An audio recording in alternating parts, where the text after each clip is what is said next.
Okay, finally, let's take a look at how major cryptocurrencies are faring this afternoon. We are seeing some minor gains across the board. Bitcoin rallying into the green this afternoon, trading fractionally higher over the past day at more than 44,200. And Ether up by more than 2% in the same span, approaching $3,200 a token. Now, finally, Ripple's XRP token, like Bitcoin, fractionally in the past day, now trading at 83 cents a token. And with more companies investing in the future like NFTs, the metaverse, Web3, and yes, crypto, implementing blockchain technology could be the key to success. Well, that's where AIKON comes in, as the company says it is on a mission to make it easier for businesses to launch products on the public blockchain. Joining me now is Marc Blinder, co-founder and CEO of AIKON. Marc, thanks so much for coming on the show. We've had several guests that have been on our show saying the blockchains do hold great potential and opportunity. How are you helping people take advantage of that? Well, we are all about the ease of use of blockchain. So that's something to actually allow the average consumer who doesn't really know much about wallets or private keys or any of this kind of very intimidating blockchain stuff. We allow them to use blockchain applications without having to learn that new technology.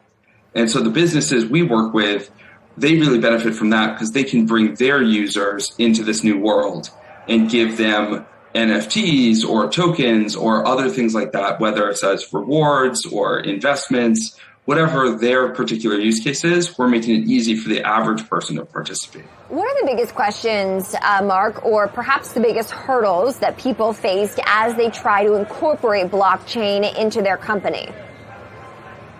Well, I think one of the things companies deal with a lot is actually just that it's a whole new paradigm. So even your accounting systems may not be correctly set up to handle volatile cryptocurrencies. Your legal department may not be that comfortable with it either. It's actually part of the value we bring to our business clients sometimes is just that we can give them a monthly invoice in US dollars that enables all this crypto infrastructure for them. So that alone can be a real relief to a lot of businesses that are new to this industry. Okay, so I want you to break down this next one for me, Marc, as we're all now focusing on Web3, how we get there from a Web 2.0, if you will. But I know your company, AIKON, uses the Open Rights Exchange, that's the ORE, or blockchain, to help bridge that transition from Web 2 to Web 3. Explain what this is in simple terms. Yeah, so I think the simplest way to put it is that we're trying to bridge what people use every day into the new world of what we expect them to use in the future. So OR and OR ID is engineered to allow you to maybe log in with a Google account or a Facebook account or an Apple account, things people are really comfortable with. And then in the cloud, we encrypt private keys for them so they can have a wallet on a blockchain, one or more blockchains, in fact, that are tied to the login they're already used to and very comfortable with. Mm-hmm. So in the simplest terms, it's making the future look like the present. Mm-hmm. So how is your company planning to incorporate Bitcoin? Do you incorporate that right now? Actually, we don't. We started with some of the other blockchains that have more applications on them, like Ethereum, Algorand, EOS, Wax. But yeah, absolutely. We're going to incorporate Bitcoin in Q2 this year. Marc, why have you held off? I think most people know Bitcoin, right, is the most common cryptocurrency, but why have you held off on incorporating that particular platform? No, it's a great question. So 5 years ago, Bitcoin was 85% of the market cap of all cryptocurrencies. Today, Bitcoin is only 42% of the market cap. So I think what we're seeing is that more use cases that are starting to appear on the blockchain require different technology than Bitcoin, frankly.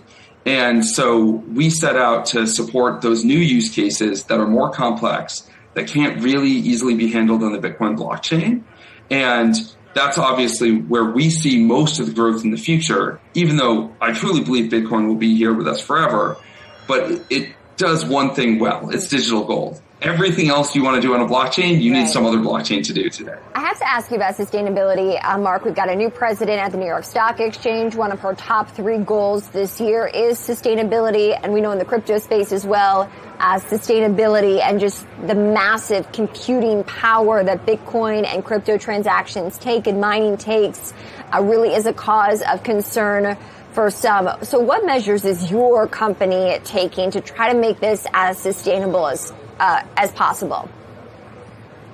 Yeah, I'm so glad you asked that. It's something I'm personally extremely passionate about. So the OR blockchain uses a proof of stake system, not a proof of work system. So with those systems, they tend to take like over 99% less electricity. So it's vastly better for the environment from the get-go. As a company, AIKON also uses 100% carbon neutral servers. We do carbon offsets for all our employees too. But far and away, the most important thing we do is this proof of stake blockchain technology that's much more efficient, faster, and also better for the environment. All right, Marc Blinder, co-founder and CEO of AIKON, joining us from across the pond in London. Marc, thank you so much for staying late with us. We appreciate it.